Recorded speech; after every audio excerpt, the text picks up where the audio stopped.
Welcome to DejaVue. It's your favorite Vue podcast. You just don't know it yet. Or maybe you do. Welcome to another episode. And today we discuss Vue 3.5, the big changes. But before we get into it, who are we? Well, I'm here with Michael Thiessen, an amazing content creator in the Vue ecosystem. He's doing courses, a newsletter, blog posts, articles, some video content, live streaming. And I'm so happy to be here. How are you doing, Michael? I'm doing great. And I'm here with Alex, who is part of the Nuxt core team. He's also a great content creator with his YouTube channel and Nuxt things and giving talks and all of that great stuff and doing consulting. And, you know, the list goes on and on and on and on and on. Today, we are indeed talking about Vue 3.5. There's some pretty awesome changes in here. So before we get into that, though, we did have an episode with Evan Yu on some of the things coming in Vue, which we are now seeing with Vue 3.5. So if you want to go check out that episode, it might give you a little bit more context into this and, you know, upcoming changes that we haven't quite seen yet. But yeah, let's get into 3.5. Absolutely. And also to note, of course, Evan talked about Vue 4 as well and lots of other things. So if you haven't listened to the episode yet, maybe you didn't discover the podcast before colleagues sent you a link to this episode, well, then time to listen to all the other amazing episodes beforehand.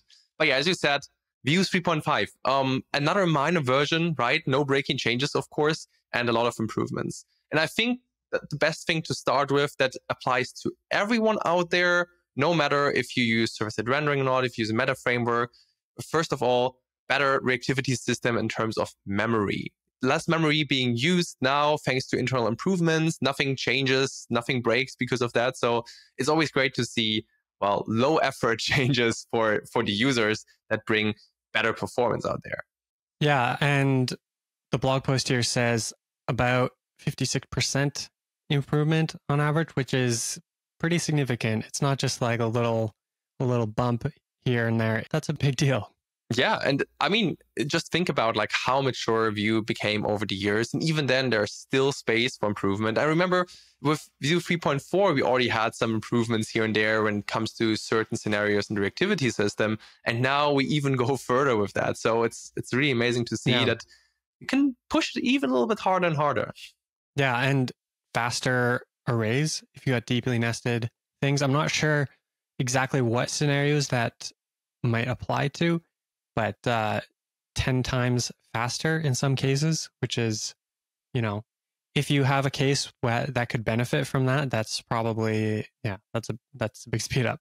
Yeah, PNPM update right away. You know what to do if you haven't done it already, of course. And yeah, I think especially as you said, like deeply nested arrays, big data structures. So you probably want to use a shell ref there anyway. But still, if you need a deeply nested reactivity, then that's your way to go. And especially if you have like big data tables with like not only hundreds of thousands of entries, then maybe that's a really good scenario where things will just be faster from now on.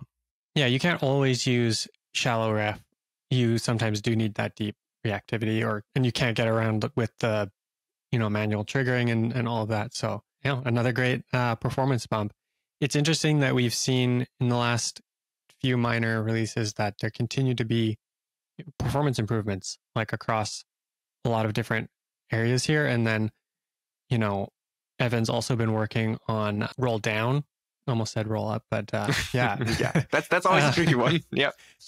And it's just like, okay, we're, performance and speed. I'm here for it, And also Vite, right? Like it's the whole tool chain. Yeah. If you like the framework itself on like in the browser running, the build steps in between, and also like framework agnostic and with roll down, bringing it all even further to the bundle level.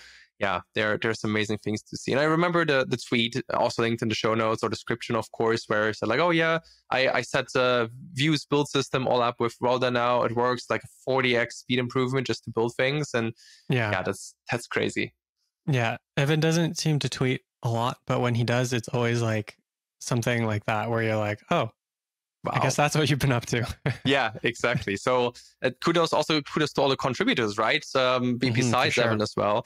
Like these minor versions, also patch versions, they come together because of all the amazing people in the core team, but also contributors outside of the core team. So thanks to everyone contributing, because that's, Vue wouldn't be as amazing as it is without you all there. Yeah, it's a team effort.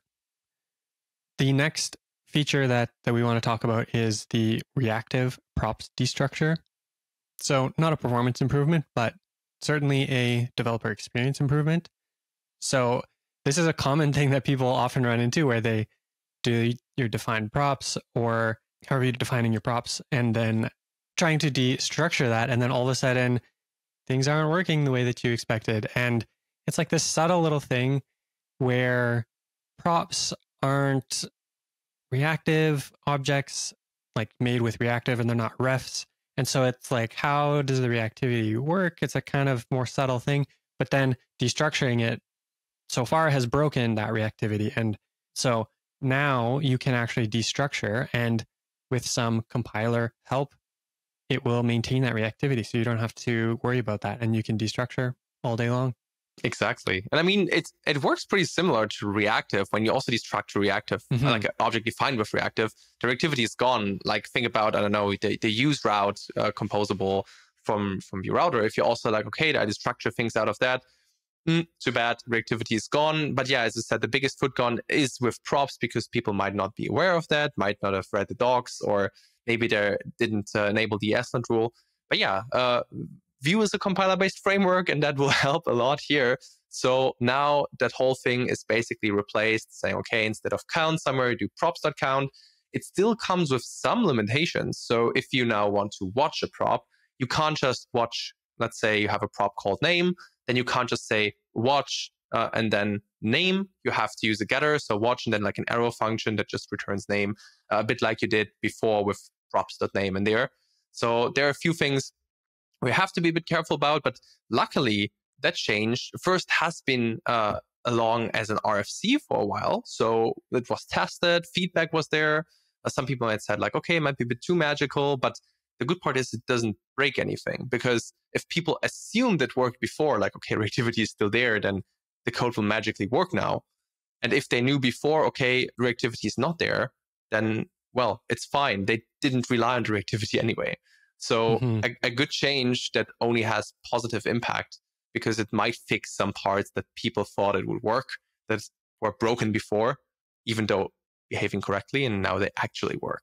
I think my favorite part about this is the ability to set defaults more easily now, because without this and before, the whole dance with defaults, and then, you know, you put in your types in the defined props, and it's just kind of like, it feels like a big mess. And I always messed up how to actually write the with defaults, and like it's kind of like this weird gnarled syntax that's going on there.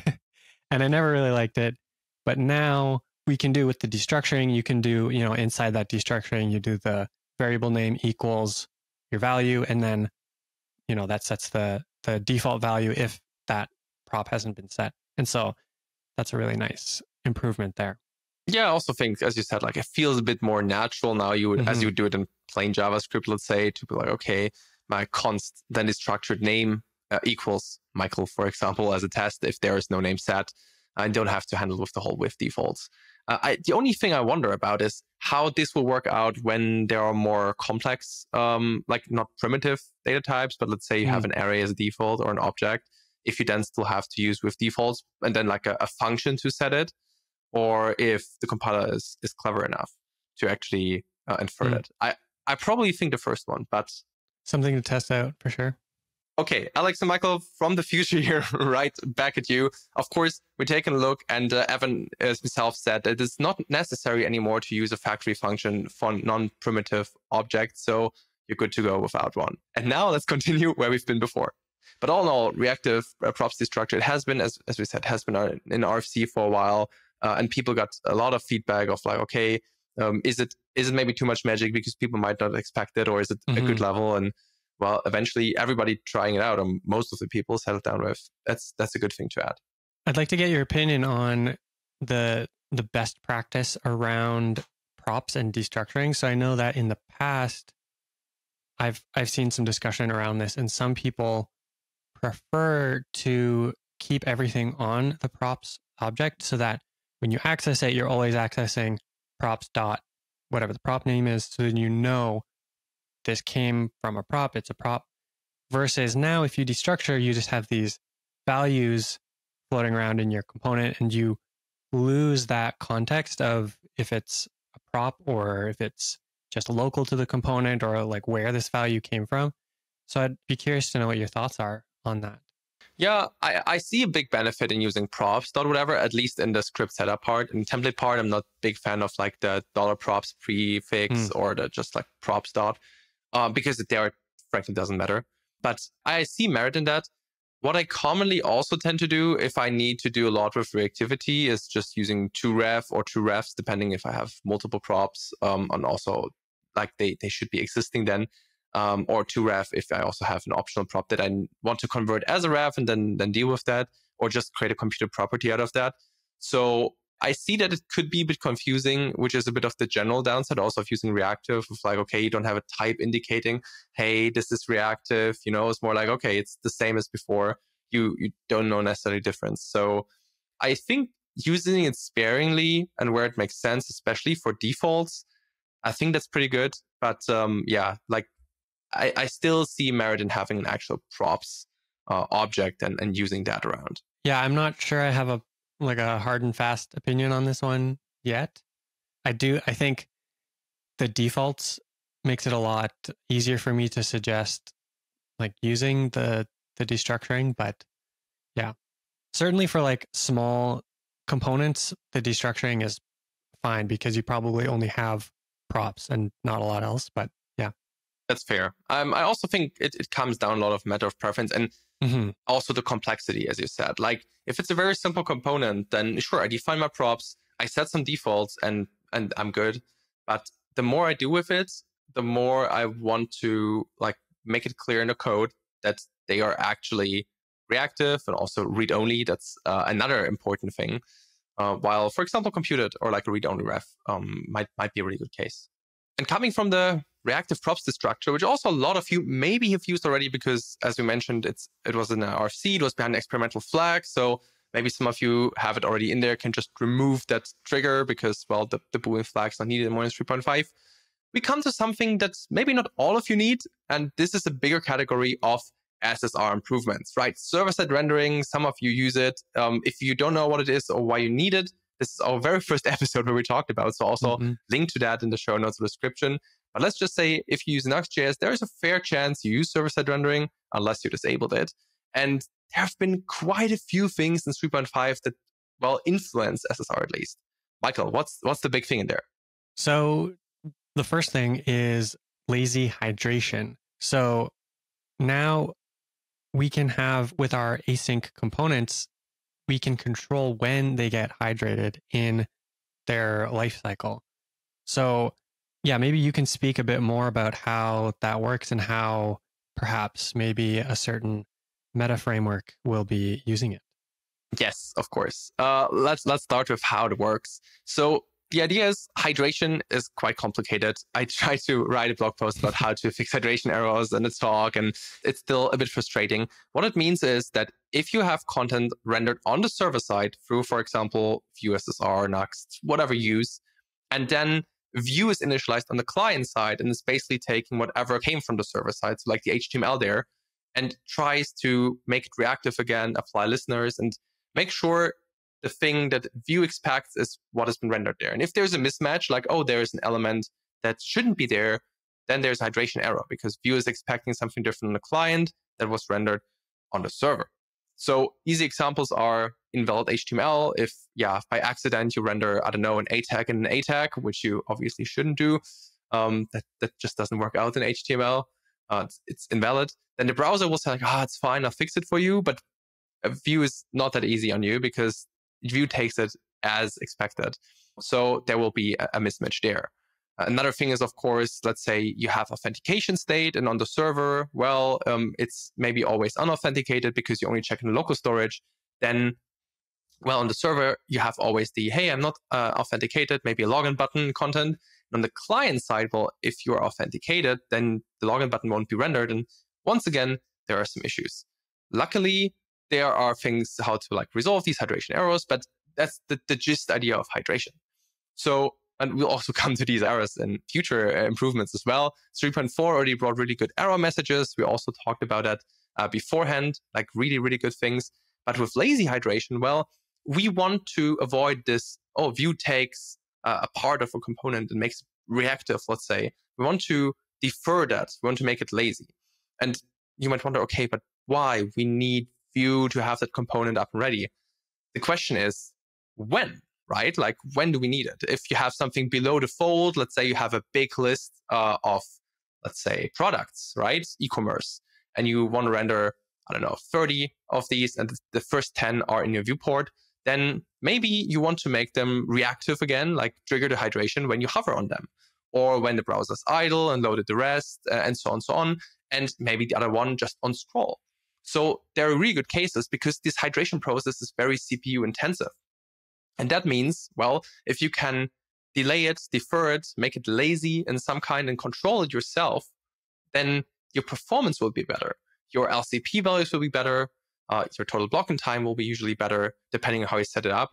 And yeah, you can do lots of things around it.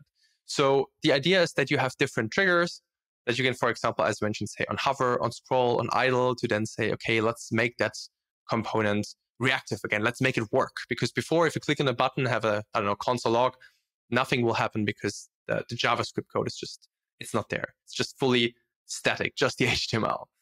So that's where lazy hydration is going. How Nuxt is implementing that? Well, yeah, we internally thought about a few versions there. There's also an open discussion about that, even before Vue implemented that. But it's always something that was rather be good to see in Vue itself, because it makes it way easier for us to build something nice on top of it. So one idea is to have some kind of directive to say like, okay, we have something like like hydrate on scroll, for example, or hydrate on mount, hydrate on idle, whatsoever. But there's still a few things to discuss there. And if you have any opinion on that out there, if like, yeah, amazing, I waited for it so long, then feel free to discuss this with us. Also, link to that discussion is in the show description, so definitely check it out.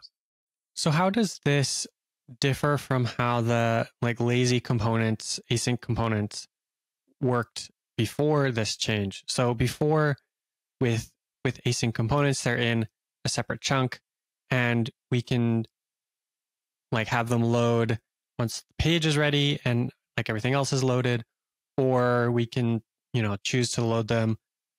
If you put them on a vif, then they only get loaded when that component needs to be rendered, and then it'll be loaded. How does the hydration fit into that? Because my understanding, which could be a flawed understanding for sure, but my understanding was that there was no hydration on the server side for that component that's loaded lazily, and it's just loaded into the client directly. So, we have two cases there that we definitely can discuss. They're very good. Let's start maybe with the VF case. So if you have, let's say, a modal, and you have a VF on that, and it's not triggered by default, and it's a lazy component, either defined through define async component or just with the lazy prefix in Nuxt, then this component, as you said, it gets its own chunk, absolutely correct, and will only be loaded when that VF and that condition is triggered, or when you then prefetch it. You can also do that in theory. And then what will happen? Well, on the server side, it's not there, right? The VF is false, so there is nothing to render. And when you render it on client side, then the whole chunk will be loaded. So that's correct. If you use, for example, let's say you have a footer on your application and you put lazy in front of it, but you don't have any condition at the moment, nothing will happen. It will just behave like a normal component. Because even though you say, okay, make it async, you need it straight away, and it will not have any big benefits for you. So right now, the async components are really good if you actually load them after loading something else on demand. But if you need them straight away for the initial render, there is no benefit in using that lazy prefix or an async component. And with the lazy hydration and these hydrate options, the triggers, that will change a bit, because then you can say, okay, on the server side, we still render it. We have the content. On the client side, okay, when a specific trigger is met, as we said, on browser idle, on scroll, or whatsoever, or on hover, for example, as well, then please load it and execute the hydration. So now we have what you imagine for the scenario with the footer, let's say, when you don't have any VF condition. That's exactly where this improvement goes for. Okay. So before we had two options. Either for most components, You just render it on the server and it's loaded. And then async components are only loaded when you want them to be loaded. And this one, with the hydration, we get like sort of a middle ground where we can have the server rendered part, like we can control when that gets rendered on the client, like a bit more granularity. Yeah, when the whole, like, let's say, view on the client side kicks in, because you see the content still that came from the server, exactly. Yeah. But when the client side JavaScript is loaded and actually the hydration process of like, okay, I take the state from the server and put it in components, see what will happen. That's also the more CPU intensive part, as I mentioned before. That's possible to like finely granularly choose now. Okay. Yeah. So now we can do async components, but they have been server rendered as opposed to just like 100% client rendered. Okay. Correct. And the best part, you can even say there is a component. And like I haven't played around with this too much so far, but also Evan said in an episode we recorded with him. So just to reiterate on that, to say like, okay, let's have a custom hydrate function, probably promise or similar. And you say like, let's never hydrate that because this will always be a static component. So why would you hydrate that at all if you know it's always static? You don't need anything in there. So I think there are a lot of good things coming in. They are also, for example, very interesting for Nuxt server components. Mm-hmm. So we're very curious what improvements in there in Nuxt bring to make the API a bit more accessible, because it's also mentioned it's a bit low level, but it's intentional. So yeah, we as the Nuxt team can build a nice syntactic sugar around that. And then probably also make it available as something like an on plugin if you want to. So you can use it in your non-Nuxt application as well, like all the other things like, auto imports and file system-based routing is also possible now. So yeah. Yeah, I like this back and forth between Nuxt and Vue, where what Nuxt is doing is influencing a little bit of what Vue is doing. And I mean, you obviously don't want to like have Nuxt completely control the direction of Vue, because a lot more people use Vue than just Nuxt. Especially, yeah, that's true. But yeah, like, I mean, you can put in useful features like these fine-grained hydration and async components and stuff, and things that are valuable for everyone, which also includes this new composable called useId, which we've seen already in Nuxt, but now we're getting it in Vue itself. Exactly. And the whole idea was also, okay, Nuxt needed it because here we come back to hydration errors. If you set, let's say, a random value on the server and, well, you want it to be stable, so you want to transfer it to a client, that's a little bit of a pain. Mm-hmm. So the idea was, okay, we need this. For example, libraries like Headless UI, other UI component libraries, they needed to say, okay, if I generate some labels for certain inputs, well, the ID should match and should be randomly generated so it doesn't clash, and you don't have to do that. And the problem is that this worked very well, but it wasn't the same on the server as on the client. So there were sometimes, especially with Vue 3.4, hydration warnings, because Vue 3.4 improved the error messages and also compared attributes. So it were better messages. But then everybody's like, oh my God, things are broken. While this has always been like that, it was just warned about. Is that good? No, of course not. And that's why this useID composable is there, to have like these unique, but also stable IDs that are stable on the client on the server side. We patched it to Nuxt to make sure, okay, people using SSR, very likely they use a meta framework and very likely they use Nuxt. So let's provide that to them. There's an easy way to say, okay, for the component library authors, for example, Headless UI implemented it very nicely to say, okay, you just have a provide option for the useID composable. Then you can just choose either your own one if you want to write your own, or just take the one from Nuxt, or at some point just the one from Vue, like now. It's really good to see that in 3.5 that it happened, because it's also something that's really good in the core, because now nobody has to rely on Nuxt itself to do that. If you have your own Vue SSR setup, because of you have your reasons, I guess, then now you can also use that and are not relying on either writing your own or copy pasting code, but it just works.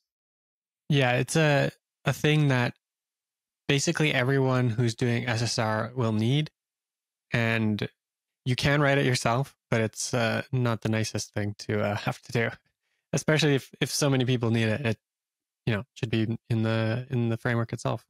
Exactly. And also, of course, it's easier for, like, in the Vue core to access all the information needed to actually make it happen that these IDs are stable, than saying, okay, I write it myself and have a little, say, quote unquote hacky way around it. But yeah, it's there. I also think it was a really good idea to, let's say, polyfill, quote unquote, it beforehand in Nuxt, just because there was a demand. It was possible for us. And the ID generation also doesn't matter too much. Like, it doesn't matter, the outcome of it doesn't matter. So it just matters that it's unique and stable and a valid ID for like CSS selection and stuff. So luckily, there was also no worry about, oh, do we break compatibility with that? No, it's all good. It doesn't matter if they change now. It only matters that, it's in the core now. One less thing we need to do, we can remove that or like not expose it anymore. And we're good. Yeah. Another thing that I'm excited for related to SSR and hydration is the new data-allow-mismatch attribute. I think that'll come in handy for, getting rid of all those warnings that don't really need to be there. That's also something you have to use very carefully. And also something that Evan teased before. It is like, okay, let's say you render the current date on the server and the client. Then obviously, if you want right now in that moment, the date, it will never be the same, because the milliseconds, the seconds will be different on the server and the client, maybe even the minutes if you have a bad timing, or the years if someone pushes the button right at the end. Or time zones. Time zones, also a good part. Though at least that you can cover with a bit of effort, but it's true. That's also a good one. Nevertheless, sometimes, and once again, treat it with caution, sometimes these hydration mismatches, they are acceptable. And of course, then you don't want to have console warnings saying everywhere, oh no, it's so bad. No, of course, then you want to have a way to say, okay, we accept it in certain cases. It's more of an escape hatch. And it's really nice to say, okay, then just accept the value that's then on the client, because it's different on the server, but we want to work with the client when you're good. And you still need the server value, for example, for SEO. So yeah, for example, for dates, as we mentioned before, times as well, it's a really good case. But don't think, oh yeah, cool, now hydration errors, I just make them gone by using that directive, quote unquote. It's just a data-allow-mismatch attribute. So it's not even a directive. Just don't use it everywhere. Treat it with caution. Put it on every single element and you will no longer have any warnings. Let's just write a roller plugin. This does it automatically for all of us. That reminds me of this little sidetrack, but the Volkswagen package that just turns your CI always green, no matter if your tests fail or not. This was, it's so hilarious. It, like, when I saw that, as a German, it triggers twice. Yeah, I imagine. So yeah, that was a lot of fun. One of the nice things too about this attribute is that we can limit what it's actually going to allow. So the different values here are text content, so children, class, style, and attribute. So if you know the classes might change or the style itself might change, you can limit it to just that. So you're not going too broad. You can be a little bit more specific. Exactly. Also, the more strict you can be, the better, because you want to get rid of the warnings that you accept on purpose, right? It's a bit like with ESLint. You can say turn ESLint off for the whole project. That's usually not what you want. You want it for a certain line, for a certain rule, and then you're good. Sweet. And then we come to something that I was a bit surprised to see about, and it's related to improvements all around custom elements. So we navigate a little bit in the web component space, and web components, I feel like, so all the conferences I've been this year that were like more JavaScript purpose, everybody's like, yeah, this is the year of web components. Web components will rise. Didn't feel that much about it so far. But I mean, it's good that there is a standard out there. And it's good that Vue itself improves the way to say, okay, you can render Vue components as web components. This was possible before, but with 3.5, a few improvements to the define custom element API come. So it's way easier to actually do that and maybe provide a framework agnostic or even just like, standardized way for your components that's not even related to Vue, that you can use in any Svelte, React, Angular, vanilla jQuery project, and you're good to go. Yeah. I mean, I haven't really spent a lot of time with custom elements or using this API at all. I did one time spend like an afternoon with it. And then I found that I kept adding some helper functions and a little bit of abstraction here. And then all of a sudden I realized, wait a second, I'm building another framework. And so, yep, that's how it's going sometimes. It was fun, but, I just use Vue. So there you go. Yeah, I mean, same here. I played around with web components, especially I also gave a workshop about web components in terms of like taking a look at what JavaScript offers in terms of framework like components. I think that's the best way to name it in that context, mainly because sometimes the requirements are, we want to adhere to the standard, we want to avoid build steps, we want this and that.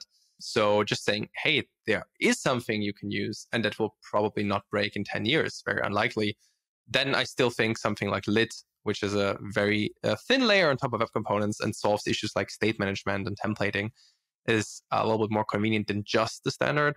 But I think it's still good that you can use Vue to write Vue components that then move to web components, or like custom elements in that case, just to make it possible for interoperability and not say like, what if this other team needs that component and they use a different framework? Especially think of like big organizations. Then it's like, okay, sure, I'll shoot it out as web components and we're good. So it's definitely a good thing. And also there is a reason why, for example, Vue has 100% compatibility in terms of custom element specs. Not like other frameworks like React. There's like 66 or something. There's a website. Also, of course, link as usual. You know where to find it, where to check. Most of other frameworks also have 100%. And some are actually based on custom elements like Angular, for example. So that's also important to mention. But it's great to see. I'm really happy about it, even though I also rarely have used it. But the people that are using it, they will be even more happy about it. And if you're using custom elements with Vue, drop a comment. Let us know what you're doing with it. I'd be interested to know. 100%. Could be even a whole episode about it one day. If someone's like, hey, we have this amazing thing. Bring it on. Bring it on. There are a few other features we should include as well, not related to SSR or custom elements. And the first one is useTemplateRef. So basically, before we were able to do template refs, but they were defined as just a regular ref. And we had to match the name that we used in our template with the name of the ref itself. And now we have a more structured way of defining these with the useTemplateRef. You pass in a string and that uses that as its ID and will match it up. And the main benefit of this is that instead of needing to have everything be static and all the names be set at compile time, we can do dynamic template refs. Yeah, I think it's also something that Evan teased a little bit back a couple months ago. And I'm particularly excited about it also because the type improvements. So like if you have, let's say, a template ref, and then you just say, okay, it's ref of type, and you insert your HTML element or null. Okay, fine. But then if you change it, you have like no information if that's still the correct type. If you then say, I don't want to have a div, but a span or whatsoever. So that's a tiny bit annoying. Now with useTemplateRef, you don't have these issues because you don't define the type yourself. You just say, okay, that's the template ref. You put in the name and the type will be fine. Plus, you can share it around like properly in composables. You don't have to define a top level, which is also great. So you can define it in a composable, then expose it to the outside, and you're good. Because right now you always have to have it top level in script setup, which is also not ideal. So it also allows to structure your code even better. Yeah, I'm sure there's going to be a lot of improvements with how headless UI components use this, where you don't have to define the refs all up front and then, pass it in and do all of that, but they can sort of handle more of that internally. And then, hooking things up might be a little bit more straightforward. Absolutely. And also on that point, a big shout out, of course, to Vue Language Tools and Voller and Johnson and team, because that's also a collaboration that, for example, in VS Code and WebStorm, you see these types correctly, that everything is inferred nicely. And also to mention, we discussed the reactive props destructure syntax word earlier, right? Also there you have nice little inlay hints so that your IDE actually helps developing things better and makes things more clear, that okay, what's wrong there? Why doesn't... Then you have indication like, okay, this is a property. So also there, the ecosystem, the tooling is so important, sometimes even more important than new features, because with the right tooling, they're even more appealing. But in this case, great collaboration, and so happy to see that. And coming to the next feature, it's something something that one of our guests who was on here before, Julian Huang, also worked a lot on Nuxt server components, was extremely happy for when he saw it in the patch notes, deferred teleports. So if you have a teleport in Vue before 3.5, so like say 3.4, 3. Whatsoever, then you say, okay, you want to teleport it to a certain target. The problem is that target has to be there already. So you can't say Vue or like your application is adding maybe a diff later on, and there is where you want to teleport to. That wasn't possible until now. Now this is absolutely fine. You have a little defer attribute on your teleport, you set the target, and then things work. Yeah, there's this interesting use case that Matt Marabojic posted on Twitter. He was our guest on the podcast previously, link to that episode before. That's a really nice episode, yeah. And if I pronounce your last name wrong, then I apologize. However, it's an interesting use case where basically what he does is he has the teleport with defer, and then later on in the component has the target element, but you can conditionally enable or disable that teleport. So you can switch where the content inside that teleport shows up. Does it show up earlier on, or does it teleport to the end of the component? And so he was using it as a way of, if you have content that on desktop you want it to appear in one spot, but on mobile you want it to appear in a different spot, this could enable a use case like that in a bit more of an elegant way, as opposed to just like defining all of these components and duplicating your code again. Yeah, I think it gives a lot of option for layouting, as you mentioned. That's probably more of the exotic case, but I see some merit in there for sure. Mm-hmm. The other thing that was quite interesting came to my mind is like, let's say nested teleports. So like, I don't know, you have a modal, you want to have a modal and a modal. You exhale, but sometimes it's necessary, like dialogues, for example. And even then, I can imagine that's pretty good, because then you want the element to teleport into in the first modal that might not be there when you have to define it. So instead of going to catch-22, you can just defer it and you're good. And yeah, also as mentioned for Nuxt server components, also nice. But Julian, as soon as there's some things in PRs, will also let you know, and probably Julian will also tell Shweet a bit about it. Yeah, the being able to dynamically add targets for your teleports, I think it'll be interesting to see what people end up doing with that. Yeah, the nested modals is always a previous job having to deal with that, and there was always a lot of discussion from the technical side of how do we even implement this, and then also the UX designers were like, why are we trying to implement this? Yes. And there's the one guy's like, oh, it has to be like that. And yeah, I remember we also talked about it in our teleports episode, how painful this is to build sometimes. Mm-hmm. And with the new dialogue component, it's also less painful because it's not really possible to have like a dialogue and dialogues. It's good. Mm-hmm. Maybe we get rid of that. But I understand that sometimes you want to have some content in a modal. It doesn't necessarily have to be a stacked modal dialogue, but there's definitely merit in that in certain cases. Yeah, I actually got an email the other day from someone asking about good patterns on how to do this. So maybe that's an episode for another day. Yeah, for sure. And probably the first ones don't. I try to avoid it. But there are good reasons, as I mentioned. Just if that's the first idea, maybe there's a second and third that might be better. Maybe it's not. It's it depends, as the senior developer or consultant would say. Yeah. Nevertheless, we come to another feature that is quite interesting. It is a function called onWatcherCleanup. And interestingly, you might think, okay, wait, watching, good. We have like watch effect, we have watch, and we can stop watcher, and like we have this whole like scope disposal already in there. So if you define something in there, it will be removed in terms of activity. So you might wonder, okay, why do we need another cleanup? And the good part is here that it's not about saying, okay, the watcher is stopped, we stop that. No, maybe there is an async operation because, well, watchers are great for side effects, of course, not like computer properties where you shouldn't. And let's say you fetch something in a watcher. And if you want to re-execute a watcher, maybe there's a dangling request that you want to abort. Mm-hmm.